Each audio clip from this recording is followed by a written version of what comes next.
Hello guys, welcome to my channel Rahul Automation Studio. So in this video, I'm going to explain you what is illegal state exception and how it get produced for you and how you can resolve this exception. So many times as a new user or as a new tester and you are new to the automation and you are just jump into the automation and you are just starting the writing test cases using a Selenium framework. So maybe at that time you have faced this illegal state exception and you don't know why it is coming and how to resolve it.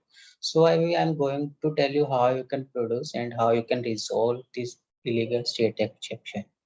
So to get start with our Selenium framework or the Selenium test cases, first of all, you have to add Maven dependencies for the Selenium dependencies in your pom.xml file.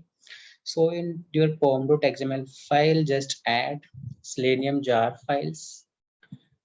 Selenium jar files, you can add basically dependency for the Selenium jars. So I have added the latest 3.14.0. So you can add this dependency in your pom.xml file. Once it is downloaded, just right click on your pom.xml file and just go to Maven and reload the project. Once you will click on reload the project, automatically it will connect with your Maven repository and it will download all the jar files. For that, the dependencies has been added in your pom.xml file. And the downloaded jars, you can check in your external libraries. So in the external libraries, you can go and you can check the Selenium Java, Selenium API, Selenium ChromeDriver, all the jars has been automatically downloaded for you and you can start writing your Selenium automation test cases. So once it is downloaded, jar files has been downloaded, you can start using the functions and the class of Seleniums.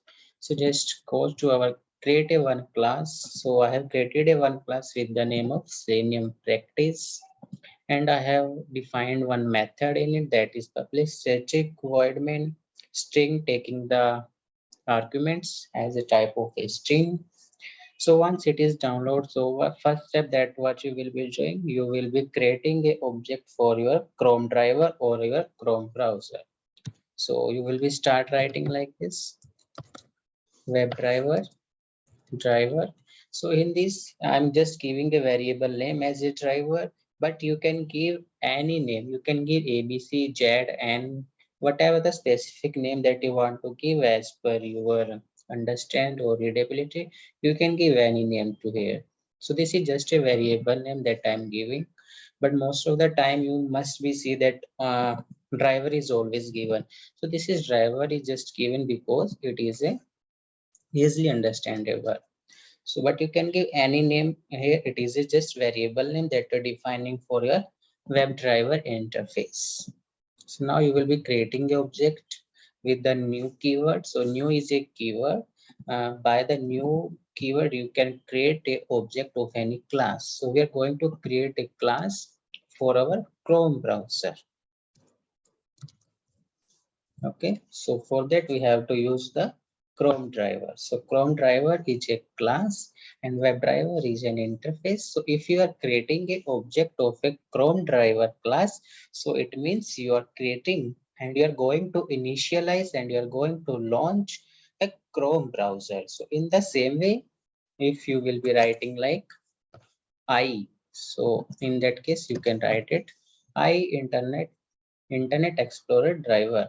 So in that case, it will create an object for Internet Explorer driver class and it will launch IE browser for you. If you want to run your test case in IE, so in that case, you have to create an object of Internet Explorer driver class. Okay, so now we are trying to open a Chrome browser. So for that, we will be creating a object of Chrome driver. So here Chrome driver is a class and we are creating a object of Chrome driver class and we are storing this object in our parent WebDriver interface variable reference. Okay, so this is called as a dynamic polymorphism. So this is our Java concept and it is also an interview question. So what is dynamic polymorphism, and how do you achieve dynamic polymorphism in your Selenium automation project, Selenium automation framework. So that you can explain by writing and by referring the Java concept. So you have initiated the ChromeDriver class. So now let's try to run this. So basically it should launch a Chrome browser for you, right? So let's try to run it.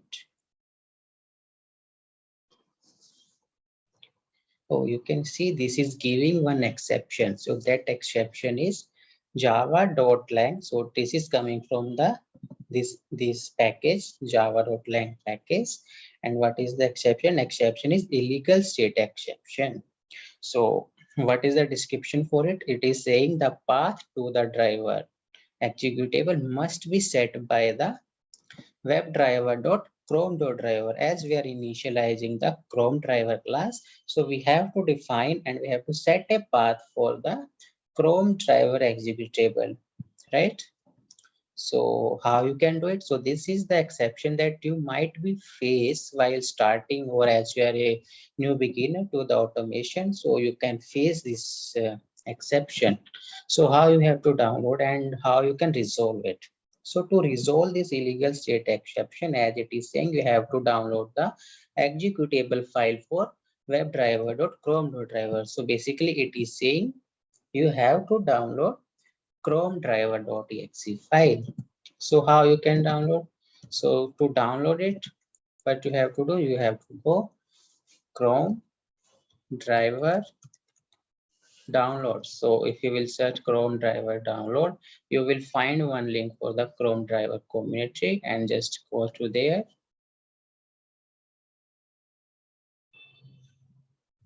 And the one more thing that you have to remember while download the Chrome driver.exe file, the version that is ChromeDriver version that you are going to download, you can see there are different version like ChromeDriver. This is a different version. This is a different version, and in the same way it is proceeding till down, right? So it is having all different version. So how do you know that which version you have to download now? Because there are multiple versions. So always remember the ChromeDriver.exe file which you are going to download. It should be compatible. It should be compatible with your Chrome browser. So how it should be matched? First of all, you have to check the Chrome browser version. So which Chrome browser version that you are using? So as you can see, the version is this one, 100.0.4896.88. In the same way, you have to download it from ChromeDriver.exe file. So you can download like this. This is like matching versions, so you can download it this driver.exe file. So once you will download it, you have to place it any folder, or you can place it any project under any specific folder. So that part I have already done. I have downloaded this chrome.exe file, and I have placed this under the resources folder. So this is ChromeDriver.exe file which will be playing part for our Chrome browser. So you have to download it and you have to set the path. So what it is saying, the path to the driver executable must be set by this system property. So we are going to set a system property, system dot set property. In the set property, you can see it is taking a two string values. One is a key and another is a value. So just set the property. So as a string, we will be passing in our double quotes. And what is the key? So the key will be webdriver.chrome.driver. Just do the copy, paste it here. So this is our key, and now you have to pass the value. So what is the value? It is saying the path to the driver executable. So we have to set the path. So just go to your folder where is the Chrome driver.exe file. Just copy the path for it. Okay, just paste it, and the path has been set for your Chrome driver.exe file. Okay, so this is the issue, and that's how you have to resolve it. Now let's try to run it once again. So now it should open a Chrome browser for you, and which should be managed by your automation. So yeah, you can see the new Chrome browser automatically has been launched. So you can see this is a different Chrome browser which was open previously. This is different and this is different. So it has been launched by our Selenium jar, Selenium, Selenium class and Selenium driver, right? So, and you can see the Chrome is being controlled by automated test software, right? So this is being controlled by our Selenium automation. Okay, so that's it has been launched. So and our illegal state exception has been resolved. So you see there is no such exception now. So one more step, let's proceed further and will I will tell you how you can browse any particular application URL, or you can browse your project URL in your Chrome browser. So just you have to write like driver dot, you have to use a get method for that. So in the get method it is taking a string, so you can pass it in a double quotes, just pass https, right, www.google.com. Okay, so now it should launch a Chrome browser for you and it should navigate to google.com website. Now let's try to run once again.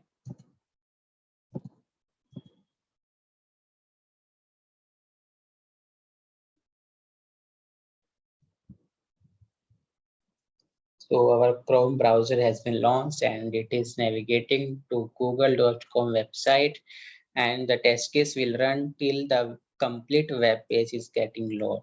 So web page is loaded and our test case has been executed, right?